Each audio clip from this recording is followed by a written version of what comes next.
Hi, I'm Kaviraj from scoringtarget.com. In today's session, we are going to discuss Supplementary Reading Lesson 4, The Bird of Happiness, Questions and Answers for 10th Standard Students. ಆತ್ಮೀಯ ವಿದ್ಯಾರ್ಥಿಗಳ ಇವತ್ತಿನ ತರಗತಿಯಲ್ಲಿ ನಾವು 10ನೇ ತರಗತಿಯ ವಿದ್ಯಾರ್ಥಿಗಳಿಗಾಗಿ the bird of happiness ಪಾಠದಿಂದ ಬರ್ತಕ್ಕಂಥ important ಪ್ರಶ್ನೆ ಮತ್ತು ಉತ್ತರಗಳನ್ನು ಡಿಸ್ಕಸ್ ಮಾಡೋಣ.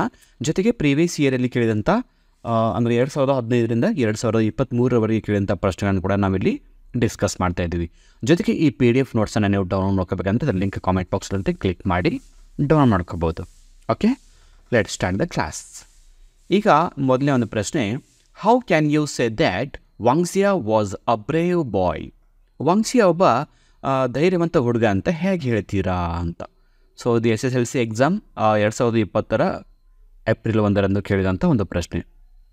ಸೊ ಆನ್ಸರ್ ನೋಡೋಣ. Wangxia was a brave boy who went on a tough journey to find the bird of happiness. ವಾಂಗ್ಸಿಯಾ ಒಬ್ಬ ಧೈರ್ಯವಂತ ಹುಡುಗ, ಯಾಕಂದರೆ ಈ ಬರ್ಡ್ ಆಫ್ ಹ್ಯಾಪಿನೆಸ್ ತರ್ತಕ್ಕಂಥ ಒಂದು ತುಂಬ ಟಫ್ ಆದ ಜರ್ನಿಯನ್ನು ಅವನು ಕೈಗೊಳ್ತಾನೆ.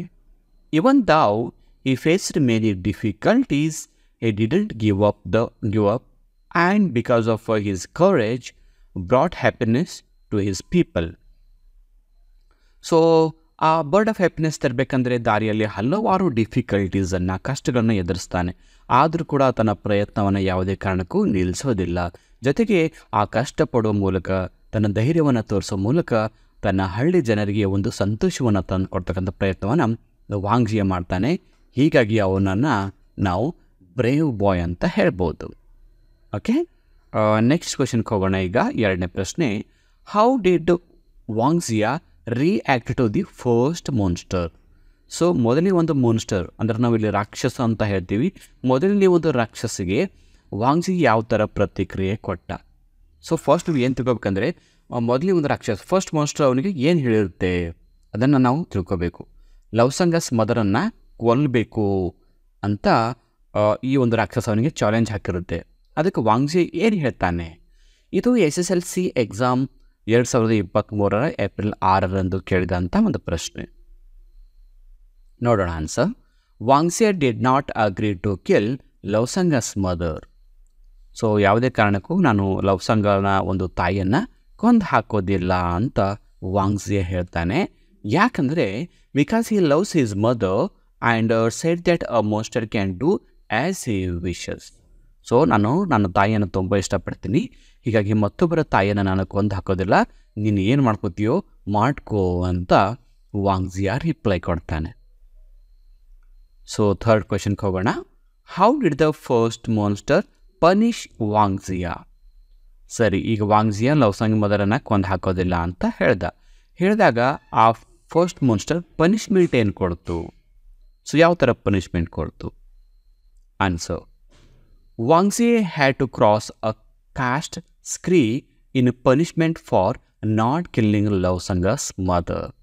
ಇಲ್ಲಿ ನೋಡಿ, ಇಲ್ಲಿ ವಾಸ್ಟ್ ಸ್ಕ್ರೀ, ಇದು ಕಾಸ್ಟ್ ಅಲ್ಲ, VAST ಅಂತ ಓದ್ಕೊಳ್ಳಿ. ವಾಸ್ಟ್ ಸ್ಕ್ರೀ ಅಂದ್ರೇನು? ಜಲ್ಲಿ ಕಲ್ಲುಗಳಿಂದ ತುಂಬಿದಂಥ ಒಂದು ರಸ್ತೆ, ಚೂಪಾದ ಕಲ್ಲುಗಳಿಂದ ತುಂಬಿದಂಥ ಒಂದು ರಸ್ತೆಯನ್ನು ಮಾಡೋ ಮೂಲಕ ವಾಂಗ್ಸಿಯಾಗೆ ಅದು ಪನಿಷ್ಮೆಂಟ್ ಕೊಡುತ್ತೆ. His feet and hand were cut in two pieces. So ಆತನ ಪಾದಗಳು, ಕೈಗಳೆಲ್ಲ ಆ ಒಂದು ರಸ್ತೆ ಮೇಲೆ ನಡೆಯೋ ಮೂಲಕ ಕಟ್ಟಾಗುತ್ತೆ, ಪೇನ್ ಆಗುತ್ತೆ. And torn to shred but he didn't give up. ಇನ್ನು ಕೈ ಕಾಲುಗಳೆಲ್ಲ ಕಂದು ಕಟ್ಟು ಹೋಗುತ್ತೆ, ಆದರೂ ಕೂಡ ತನ್ನ ಪ್ರಯತ್ನವನ್ನು ಆತ ಬಿಟ್ಟು ಕೊಡೋದಿಲ್ಲ. ಸೊ ನಾಲ್ಕನೇ ಪ್ರಶ್ನೆ, how did the second monster punish Wangxia? ಇದು ಪ್ರಿಪ್ರೇಟರಿ ಎಕ್ಸಾಮ್ 2023 ಕೇಳಿದಂಥ ಒಂದು ಪ್ರಶ್ನೆ. ಈಗ ಸೆಕೆಂಡ್ ಮಾನ್ಸ್ಟರ್ ಯಾವ ಥರ ಪನಿಷ್ಮೆಂಟ್ ಕೊಡ್ತು? ಸೊ ಪನಿಷ್ಮೆಂಟ್ ಕೊಡೋಕ್ಕಿಂತ ಮುಂಚೆ ಈ ಸೆಕೆಂಡ್ ಮಾನ್ಸ್ಟರ್ ಏನಿದೆ, ಏನು ಒಂದು ಕಂಡೀಷನ್ ಹಾಕಿತ್ತು? ಸೆಕೆಂಡ್ ಮಾನ್ಸ್ಟರ್ ಏನು ಕಂಡೀಷನ್ ಹಾಕಿತ್ತು ಅಂದರೆ, ಓಲ್ಡ್ ಗ್ಯಾಫರ್ ಸಿಲ್ಲಂಗ್ ಅಂತಕ್ಕಂಥ ವ್ಯಕ್ತಿಯನ್ನು ಪಾಯ್ಸನ್ ಕೊಟ್ಟು, ವಿಷ ಕೊಟ್ಟು ಸಾಯಿಸಬೇಕು ಅಂತ ಒಂದು ಕಂಡೀಷನ್ ಈ ಸೆಕೆಂಡ್ ಮಾನ್ಸ್ಟರ್ ಹಾಕಿತ್ತು. ಸೊ ಅದಕ್ಕೆ ವಾಂಗ್ಸಿಯಾ ಒಪ್ಕೊಳ್ಳೋದಿಲ್ಲ. ವಾಂಗ್ಸಿಯಾ ಏನು ಹೇಳ್ತಾನೆ, ನನ್ನ ಗ್ರ್ಯಾಂಡ್ ಪಾ ಅಂದರೆ ತುಂಬ ಇಷ್ಟಪಡ್ತೀನಿ, ತುಂಬ ಪ್ರೀತಿ ಮಾಡ್ತೀನಿ, ಹೀಗಾಗಿ ಮತ್ತೊಬ್ಬರ ಒಂದು ಗ್ರ್ಯಾಂಡ್ ಪಾಗಳನ್ನು ನಾನು ಕೊಂದು ಹಾಕೋದಿಲ್ಲ ಅಂತ ಹೇಳ್ತಾನೆ. ಸೊ ಅದಕ್ಕೆ ಸೆಕೆಂಡ್ ಮಾನ್ಸ್ಟರ್ ಏನು ಪನಿಷ್ಮೆಂಟ್ ಕೊಡ್ತು ಅಂತ ಈ ನಾಲ್ಕನೇ ಪ್ರಶ್ನೆ. ಆನ್ಸರ್ ನೋಡೋಣ. The second monster using its long beard blew away Wangxia's bread bag. So second monster ಏನು ಮಾಡುತ್ತೆ, ತನ್ನ ಉದ್ದನೆಯ ಗಡ್ಡಗಳನ್ನು ಊದುವ ಮೂಲಕ ವಾಂಗ್ಜಿಯಾನ್ ಹತ್ರ ಇರ್ತಕ್ಕಂಥ ಬ್ರೆಡ್ ಬ್ಯಾಗನ್ನು ಆ ಗಾಳಿಯಲ್ಲಿ ಬೀಸಾಡುತ್ತೆ. Instantly the landscape transformed into a vast desert. ಕೆಲವೇ ಕ್ಷಣಗಳಲ್ಲಿ ಏನಾಗುತ್ತೆ, ಅಲ್ಲಿರ್ತಕ್ಕಂಥ ಇಡೀ ಒಂದು ಭೂಮಿ ಏನಾಗುತ್ತೆ, ಹಚ್ಚ ಹಸುರಾದ ಭೂಮಿ ಮರುಭೂಮಿಯಾಗಿ ಕನ್ವರ್ಟ್ ಆಗುತ್ತೆ. ವಿತ್ ನೋ ಫುಡ್ ಇನ್ಸೈಡ್, ಎಲ್ಲಿ ಕೂಡ ಒಂದೇ ಒಂದು ತುತ್ತು ಅನ್ನ ಕೂಡ ಸಿಗದೇ ಇರತಕ್ಕಂಥ ಪರಿಸ್ಥಿತಿಯನ್ನು ಅದು ನಿರ್ಮಾಣ ಮಾಡುತ್ತೆ. ವಾಂಗ್ಜಿಯಾ ಕಂಟಿನ್ಯೂಡ್ ಈ ಜರ್ನಿ ವಿತ್ ಹಂಗರ್. ಈ ಥರ ವಾಂಗ್ಜಿಯಾ ಏನು ಮಾಡ್ತಾನೆ, ಹಸಿವಿನಿಂದ ತನ್ನ ಪ್ರಯಾಣವನ್ನು ಆರಂಭ ಮಾಡ್ತಾನೆ. Okay, next question. ಈಗ 5ನೇ ಪ್ರಶ್ನೆ. What did the third monster warn Wangjia? So third monster ವಾಂಗ್ಜಿಯಾನ್ಗೆ ಏನು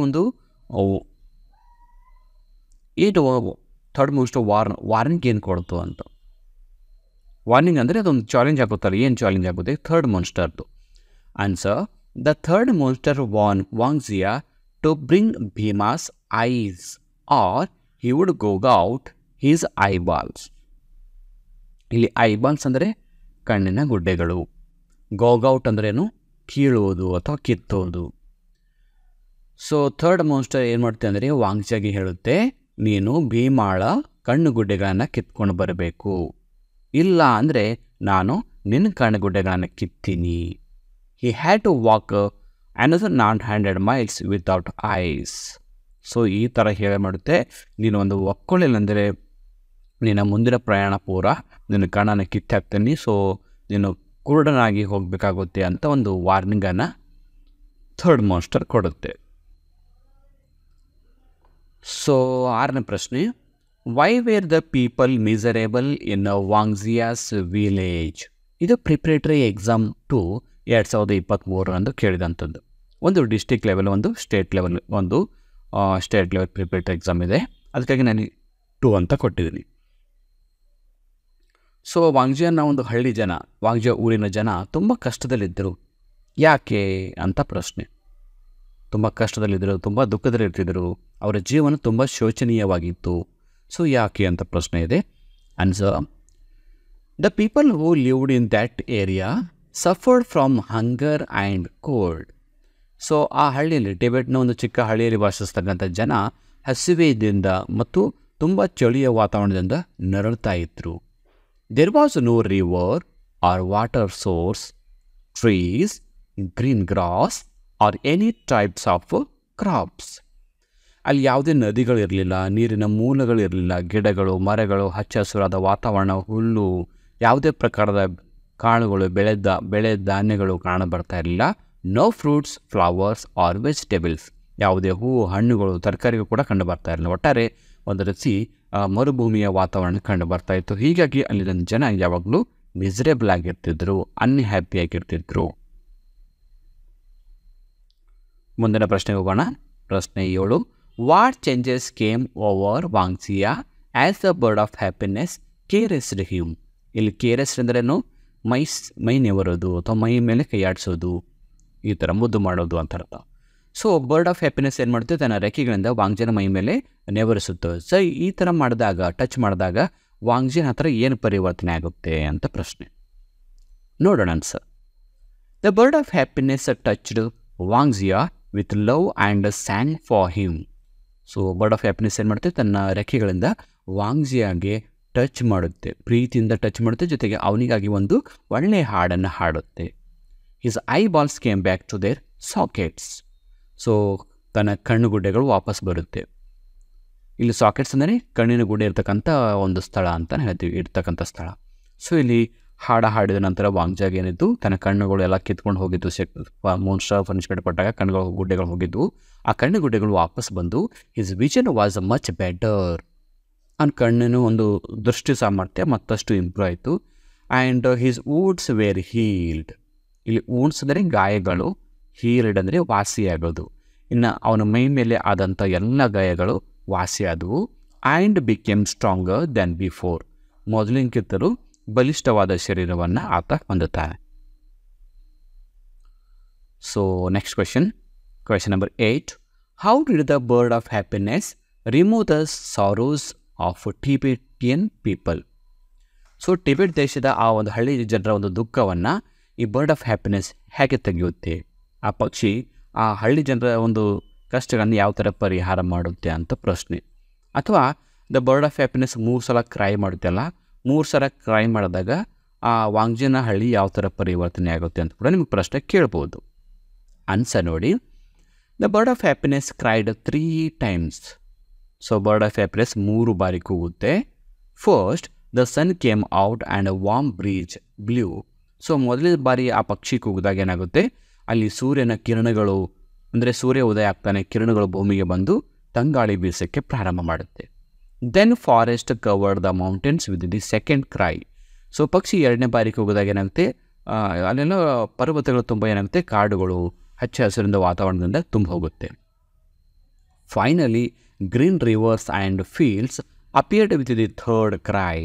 ಸೊ ಆ ಪಕ್ಷಿ 3ನೇ ಬಾರಿ ಕೂಗಿದಾಗ ನದಿಗಳು, ಹಳ್ಳ ಕೊಳ್ಳಗಳು ನೀರಿಂದ ತುಂಬುತ್ತೆ, ಜೊತೆಗೆ ಅಲ್ಲಿ ಹೊಲಗಳು ಬೆಳೆಗಳಿಂದ ತುಂಬಿ ಹೋಗುತ್ತೆ.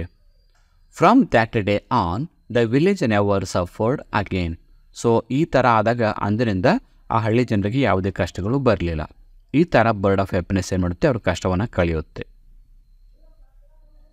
Next question, what hardships did Wangjia undergo on his way to find the bird.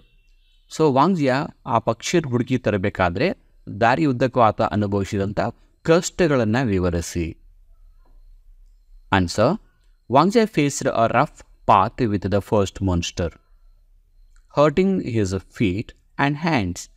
So ಮೊದಲನೇ ಒಂದು ಮಾನ್ಸ್ಟರ್ದಿಂದ ವಾಂಗ್ಜಿಯಾ ಏನು ಮಾಡ್ತಾನೆ ಅಂದರೆ, ಮೊದಲನೇ ತನ್ನ ದಾರಿಯೆಲ್ಲ ಚೂಪಾದ ಕಲ್ಲುಗಳನ್ನು ತುಂಬಿ ತನ್ನ ಕೈ ಕಾಲುಗಳಿಗೆ ಗಾಯ ಆಗುತ್ತೆ. The second one took away his food making him hungry.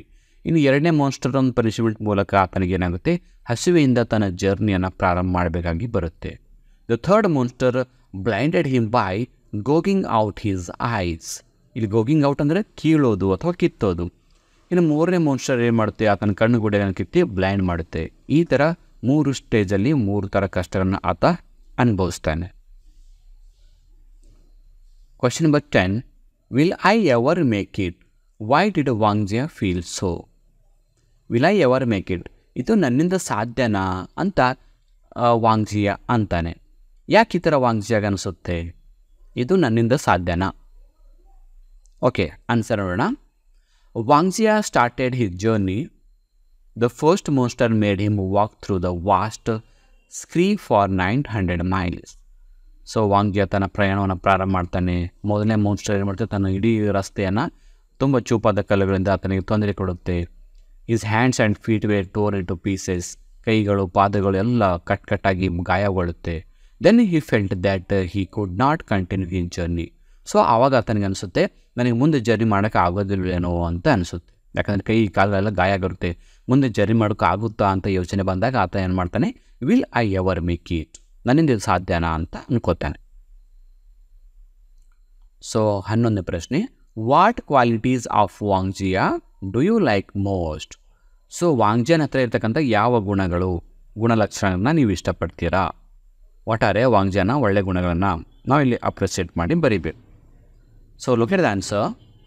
ವಾಂಗ್ಜಿಯಾಸ್ wish was to bring happiness to others, showing selflessness, hard work and willingness to take risk for the benefit of others. ನೋಡಿ, ಯಾವ ಗುಣಗಳನ್ನು ನಾವು ಇಷ್ಟಪಡ್ತೀವಿ ಇಲ್ಲಿ? ಒಂದು selflessness ಅಂದರೆ ನಿಸ್ವಾರ್ಥತೆ, hard work ಕಠಿಣ ಪರಿಶ್ರಮ, ವಿಲ್ಲಿಂಗ್ನೆಸ್ ಇಚ್ಛಾಮನೋಭಾವ. ಇದೆಲ್ಲ ಎದಕ್ಕಾಗಿ ಅಂದರೆ ತನ್ನ ಹಳ್ಳಿ ಜನರಿಗಾಗಿ, ತನ್ನಗಾಗಿ ಅಲ್ಲ. Wangjia wish was to bring happiness to the others, ಇತರರ ಸಂತೋಷಕ್ಕಾಗಿ ಆತ ಕಷ್ಟಪಡ್ತಾ ಇದ್ದಾನೆ. These qualities are admired by us in the story. So ಈ ಸ್ಟೋರಿಯಲ್ಲಿ ನಾವು ಈ ಗುಣಗಳನ್ನ ನಾವು ಇಷ್ಟಪಡ್ತಾ ಇದ್ದೀವಿ. ಸೊ 12ನೇ ಪ್ರಶ್ನೆ, what did the old folk of Tibet say about happiness on the bird of happiness ಅಂತ ಕೂಡ ಕೇಳ್ಬೋದು. ಅಂದರೆ ಟಿಬೆಟ್ ದೇಶದ ಒಂದು ಫೋಕ್ ಟೇಲ್ ಅಂದರೆ ಜಾನಪದ ಕತೆ. ಟಿಬೆಟ್ ದೇಶದ ಒಂದು ಜಾನಪದ ಕತೆ ಈ ಬರ್ಡ್ ಆಫ್ ಹ್ಯಾಪಿನೆಸ್ ಬಗ್ಗೆ ಅಥವಾ ಹ್ಯಾಪಿನೆಸ್ ಬಗ್ಗೆ ಏನು ಹೇಳುತ್ತೆ, ಆ ಒಂದು ಸ್ಟೋರಿಯನ್ನು ಹೇಳಬೇಕಿಲ್ಲಿ. And so according to the old folk, happiness was like a beautiful bird residing on a snowy mountain in the east. So ಇಲ್ಲಿ ರಿಸೈಡಿಂಗ್ ಅಂದರೆ ನೆಲೆಸುವುದು ಅಥವಾ ವಾಸಿಸೋದು. ಸ್ನೋವಿ ಮೌಂಟೇನ್ ಅಂದರೆ ಹಿಮದಿಂದ ಕೂಡಿದಂಥ ಪರ್ವತಗಳು. ಸೊ ಈ ಟಿಬೆಟ್ ದೇಶದ ಜಾನಪದ ಕಥೆ ಏನು ಹೇಳ್ತಿತ್ತು ಅಂದರೆ, ಈ ಬರ್ಡ್ ಆಫ್ ಹ್ಯಾಪಿನೆಸ್ ಅನ್ನೋದು ಅದು ಸಂತೋಷ ಕೊಡ್ತಕ್ಕಂಥ ಪಕ್ಷಿ. ಅದು ಪೂರ್ವ ದಿಕ್ಕಿನಲ್ಲಿ ಹಿಮಾಲಯ ಪರ್ವತದ ಹಿಮದಿಂದ ಕೂಡಿದಂಥ ಪರ್ವತದ ಪೂರ್ವ ದಿಕ್ಕಿನಲ್ಲಿ ಅದು ವಾಸಿಸುತ್ತೆ. They believed that wherever the bird flew happiness followed with it. So ಆ ಜನ ಏನು ನಂಬಿದ್ರಂದರೆ, ಆ ಪಕ್ಷಿ ಎಲ್ಲೆಲ್ಲಿ ಹೋಗುತ್ತೆ ಅಥವಾ ಯಾವ ಊರಿಗೆ ಹೋಗುತ್ತೋ ಆ ಊರಲ್ಲಿ ಶಾಂತಿ ಸಮೃದ್ಧಿ ನೆಲೆಸುತ್ತೆ ಅಂತ ಒಂದು ನಂಬಿಕೆಯನ್ನು ಹೊಂದಿದ್ರು. ಇದು ಒಂದು ಕತೆ. 13. What was the result of Wangjia's journey of the first 300 miles? So ಮೊದಲ 300 ಮೈಲಿಗಳು ಜರ್ನಿ ಮಾಡಿದ ನಂತರ ವಾಂಗ್ಜಿಯಾನ ಒಂದು ಪರಿಣಾಮ ಏನಿತ್ತು, ವಾಂಗ್ಜಿಯಾಗೆ ಯಾವ ಪರಿಣಾಮ ಆಯಿತು ಅಥವಾ ಅದರ ರಿಸಲ್ಟ್ ಏನಾಯಿತು, ಅದು ಈ ಪ್ರಶ್ನೆನ ಹೀಗೂ ಕೂಡ ಕೇಳ್ಬೋದು. Describe Wangjia's journey across the scree. So ಚೂಪಾದ ಕಲ್ಲುಗಳಿಂದ ಕೂಡಿದ ರಸ್ತೆ ಮೇಲೆ ವಾಂಗ್ಜಿಯಾನ ಪ್ರಯಾಣ ಹೇಗಿತ್ತು ಅದರ ಬಗ್ಗೆ ವಿವರಿಸಿ ಬರೆಯಿರಿ. Answer: the scree had sharp stones. So ಆ ರಸ್ತೆ ಮೇಲಿರ್ತಕ್ಕಂಥ ಕಲ್ಲುಗಳು ಎಷ್ಟು ಚೂಪಾಗಿದ್ದು ಅಂದರೆ ಒಂದು ಚಾಕುದಷ್ಟು ಚೂಪಾಗಿದ್ದು. After the first 100 miles Wangjia's boot soles were tore. So ಮೊದಲ 100 ಮೈಲಿಗಳು ಪ್ರಯಾಣ ಮಾಡಿದಾಗ ವಾಂಗ್ಜಿಯಾನ ಏನೆಂದರೆ ಆ ಬೂಟ್ಗಳು, ಆತನ ಕಾಲಲ್ಲಿ ಹಾಕೊಂಡ ಬೂಟ್ನ ಸೋಲ್ ಅಂದರೆ ಬೂಟಿನ ತಳಪಾಯ ಕೆಳಗಿನ ಭಾಗ, ಅದೇನಾಗುತ್ತೆ, ಹರಿದು ಹೋಗುತ್ತೆ. After the second 100 miles his feet were cut. So ಎರಡನೇ ಒಂದು 100 ಮೈಲಿ ಜರ್ನಿ ಟೈಮಲ್ಲಿ ಆತನ ಕಾಲುಗಳು ಕಟ್ಟಾಗುತ್ತೆ. And after the third 100 miles his hands were tore to shred. ಇನ್ನು ಮೂರನೇ ಒಂದು 100 ಮೈಲಿ ಪ್ರಯಾಣದ ವೇಳೆಯಲ್ಲಿ ಆತನ ಕೈಗಳಿಗೆ ಗಾಯಾಗಿ ಕೈಗಳು ಕಂದುಗಟ್ಟು ಹೋಗುತ್ತೆ. ಸೊ 14ನೇ ಪ್ರಶ್ನೆ, what was the result of Wangjia's journey to find the bird of happiness? ನೋಡಿ, 13ನೇ ಪ್ರಶ್ನೆ 14ನೇ ಪ್ರಶ್ನೆ ಸೇಮ್ ಅನಿಸುತ್ತೆ, ಬಟ್ ಡಿಫ್ರೆಂಟ್ ಆಗಿದೆ. 13ನೇ ಪ್ರಶ್ನೆ ಏನಿದೆ, what was the result of Wangjia's journey of the first 300 miles? Wangjia ಮೊದಲ 300 ಮೈಲಿ ಪ್ರಯಾಣದ ಬಗ್ಗೆ ಮಾತ್ರ ಕೇಳಿದ್ದಾರೆ. ಬಟ್ ಇಲ್ಲಿ 14ನೇ ಪ್ರಶ್ನೆ ಹಾಗಲ್ಲ. What was the result of Wangjia's journey to find the bird of happiness? Bird of happiness ತರ್ತಕ್ಕಂಥ ಒಂದು ಪ್ರಯಾಣ ಹೇಗಿತ್ತು, ಅದರ ಪರಿಣಾಮ ಏನಿತ್ತು, ಇಲ್ಲಿ ಡೀಟೇಲ್ ಆಗಿ ಬರೀಬೇಕಾಗುತ್ತೆ. So answer: Wangjia did something extraordinary. He found the bird of happiness, a feat no one else in his village had accomplished. So Wangjia ಒಂದು ಅದ್ಭುತವಾದ ಕೆಲಸ ಮಾಡ್ದ. ಆ ಹಳ್ಳಿಯ ಯಾವ ಜನರು ಕೂಡ ಮಾಡದೇ ಇರತಕ್ಕಂಥ ಒಂದು ಅದ್ಭುತವಾದ ಕೆಲಸವನ್ನು ಮಾಡೋ ಮೂಲಕ ಆತ ಬರ್ಡ್ ಆಫ್ ಹ್ಯಾಪಿನೆಸ್ಸನ್ನು ಹುಡುಕ್ತಾನೆ. Bringing the bird home he shared happiness with his people as the bird brought joy wherever it went. So ಆ ಪಕ್ಷಿಯನ್ನು ತುಂಬ ಕಷ್ಟಪಟ್ಟು ಪಕ್ಷಿನ ತರೋ ಮೂಲಕ ತನ್ನ ಹಳ್ಳಿ ಜನರ ಒಂದು ಕಷ್ಟವನ್ನು ಪರಿಹಾರ ಮಾಡಿ ಸಂತೋಷವನ್ನು ಕೊಡ್ತಾನೆ. ಸೊ ಇದು ಬರ್ಡ್ ಆಫ್ ಹ್ಯಾಪಿನೆಸ್ ಜರ್ನಿ ಇರತಕ್ಕಂಥ ಒಂದು ರಿಸಲ್ಟ್, ಪರಿಣಾಮ. ಇಷ್ಟು ನಾವು ಈ ಪಾಠದಿಂದ ಬರ್ತಕ್ಕಂಥ ಇಂಪಾರ್ಟೆಂಟ್ ಪ್ರಶ್ನೆ ಹಾಗೂ ಉತ್ತರಗಳು. PDF ನೋಟ್ಸನ್ನು ಡೌನ್ಲೋಡ್ ಮಾಡ್ಕೋಬೇಕಂದ್ರೆ ಅದರ ಲಿಂಕ್ ಕಾಮೆಂಟ್ ಬಾಕ್ಸ್ ಆಗ್ತದೆ, ಕ್ಲಿಕ್ ಮಾಡಿ ಡೌನ್ಲೋಡ್ ಮಾಡ್ಕೊಳ್ಳಿ. ಜೊತೆಗೆ SSLCಯ ಎಲ್ಲ ಪಾಠಗಳು, ಪದ್ಯಗಳು ಹಾಗೂ ಸಪ್ಲಿಮೆಂಟರಿ ರೀಡಿಂಗ್ ಹಾಗೂ Essay 1, Essay 2, FA ಪ್ರಶ್ನೆ ಪತ್ರಿಕೆ ಮತ್ತು ಕೀ ಆನ್ಸರ್ ಕೂಡ ಸಾಲ್ವ್ ಮಾಡಿದ್ವಿ. ಅವುಗಳ ಲಿಂಕ್ ಕಾಮೆಂಟ್ ಬಾಕ್ಸ್ ಹಾಕಿದ್ರೆ ಕ್ಲಿಕ್ ಮಾಡಿ ನಿಮ್ಮ ಎಕ್ಸಾಮ್ಗೆ ಪ್ರಿಪೇರ್ ಆಗಿ. ಜೊತೆಗೆ ಈ ವಿಡಿಯೋನ ನಿಮ್ಮೆಲ್ಲ ಫ್ರೆಂಡ್ಸ್ ಗ್ರೂಪಲ್ಲಿ ಶೇರ್ ಮಾಡ್ಕೊಳ್ಳಿ ಅಂತ ಹೇಳ್ತಾ ಇವತ್ತಿನ ಕ್ಲಾಸನ್ನು ಇಲ್ಲಿಗೆ ಮುಗಿಸ್ತಾ ಇದ್ದೀನಿ. So thank you all for watching the video. If you like the video, subscribe to our channel to get more videos. Thank you all.